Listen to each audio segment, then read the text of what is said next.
Your kid spills the juice. You know exactly what your face did. That face parents make when technically nothing happened, but the room suddenly feels colder. You sigh, clean it up, say, be more careful. 2 minutes later, the incident is over. Juice versus gravity.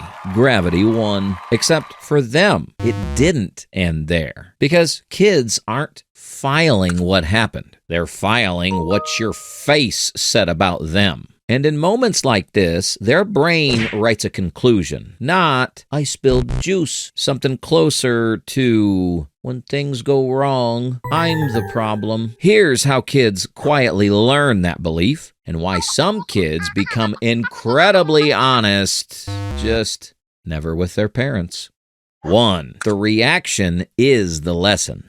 2 parents, same mess. Kid knocks something over. Parent A goes quiet. Slow inhale, picks it up, mutters, I swear, every single time. Parent B says, oh no, what happened? Let's sort it out. Same broken thing, completely different download received. Because your child is running facial recognition software on you in real time, and they are fast. Apple hadn't built anything this sensitive yet. They're reading your face to figure out what the spill means. The question isn't what broke, it's who the problem is. Sometimes the answer they land on is simple. Me. That's the gap between correcting a behavior and accidentally indicting a person. When the correction feels like it's aimed at the child rather than the choice. When the sigh is longer than a sentence, kids don't file it under, I made a mistake. They file it under, I am one. A child who gets big reactions to small accidents doesn't think, I need to be more careful. They think, I'm the kind of person who ruins things. That sticks, which is a heavy identity to pick up before you're old enough to drive. And the worst part is, most of us recognize that face because it was the same face we grew up reading. The one where the sentence hasn't started yet,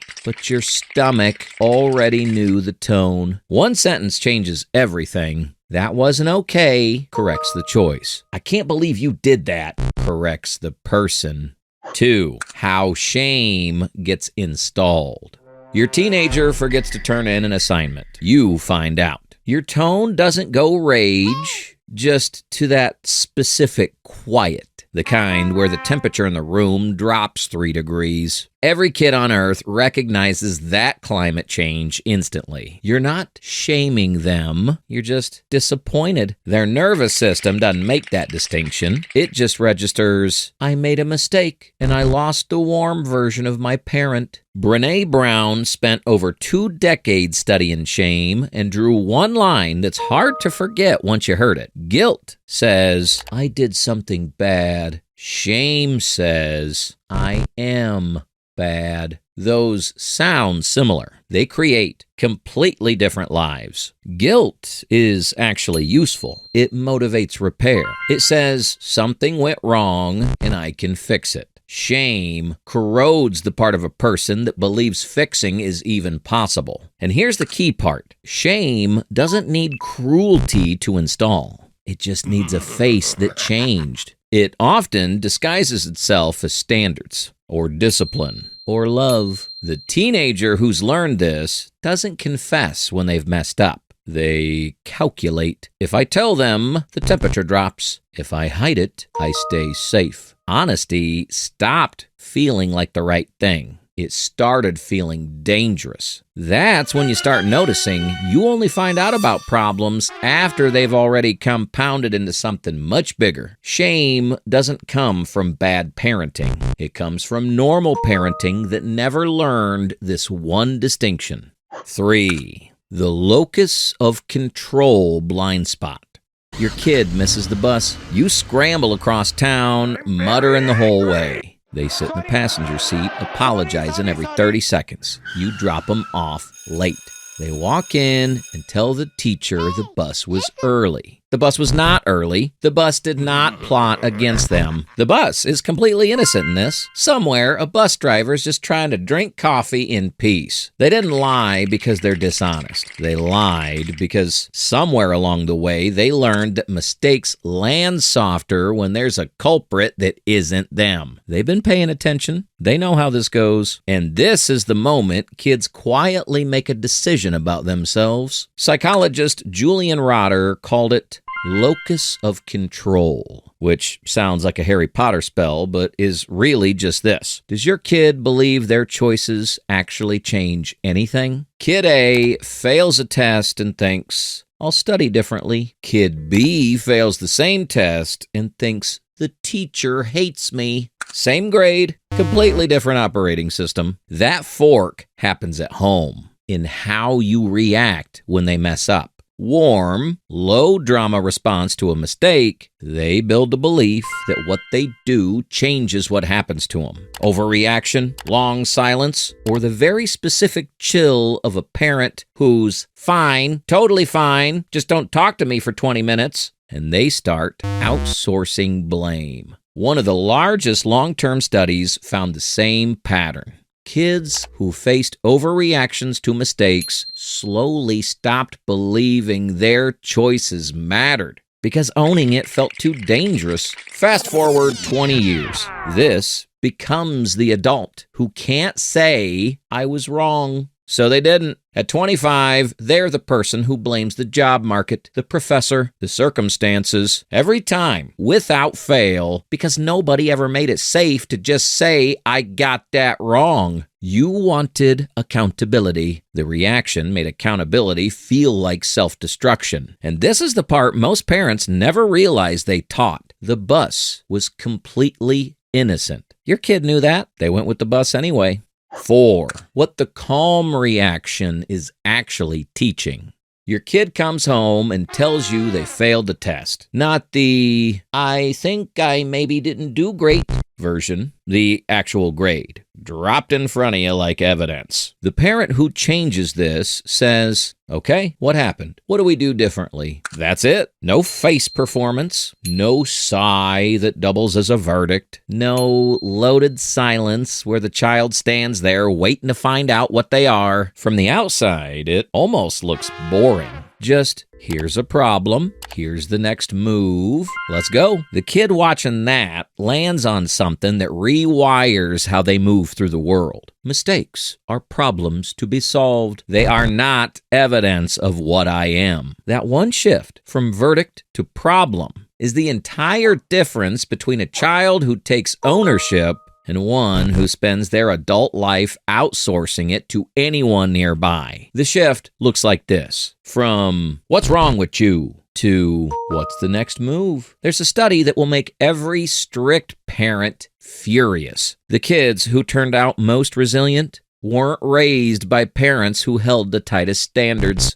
They were raised by the parents who stayed calm when things went wrong. The sharp intake of breath. The how many times? The face that says, we're discussing this later. It produces kids whose nervous system treats every mistake like an emergency. Kids in a constant state of emergency don't learn from failure. They just get really good at avoiding it, which mostly means getting really good at hiding it. Kids become incredibly honest, just not with their parents. The calm environment produces the accountable kid. The high-stakes one produces a better liar. When mistakes consistently get met with calm, something shifts. Their brain stops treating every mistake like a 5-alarm emergency. And a brain that isn't on high alert is the only kind that can actually learn from what just went wrong. The child who grew up in a high-reaction home becomes the adult who genuinely cannot say, I was wrong.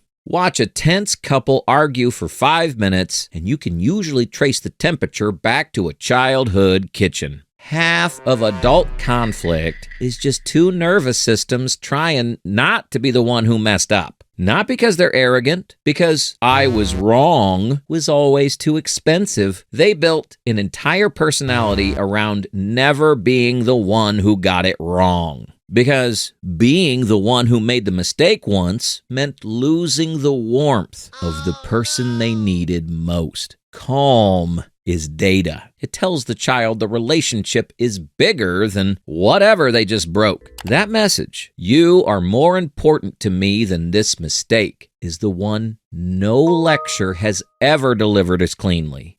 5. The repair.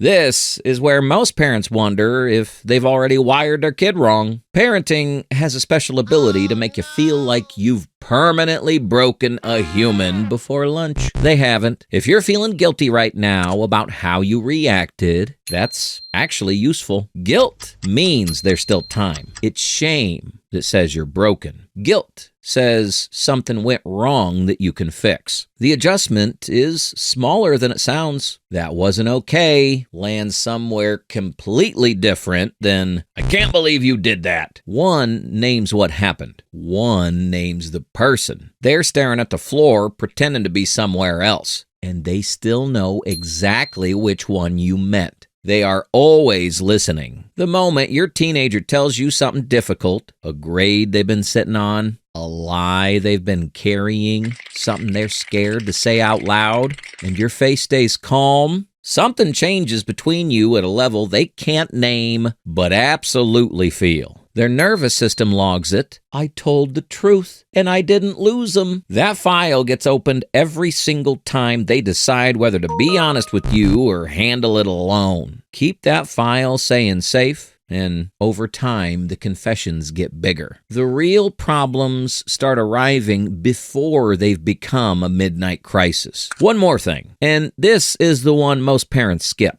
Let them watch you get something wrong. Not a speech, just, "That was on me, sorry." Show them what it looks like to be wrong and still be standing. That's the version they reach for at 25 when they're deciding whether to admit something or bury it. They're building it right now by watching you move through yours. You're not a bad parent for having a face that dropped too fast, a reaction that outran the size of the moment. That's what happens when you care this much, and nobody told you your reactions were teaching anything at all. The same attentiveness that made you react is exactly what makes you capable of changing it. If this hit close to home, watch the video on the screen next. It's about how kids quietly learn they're only tolerated. They will remember your reaction long after they forget the mistake. Make that memory safe to live with.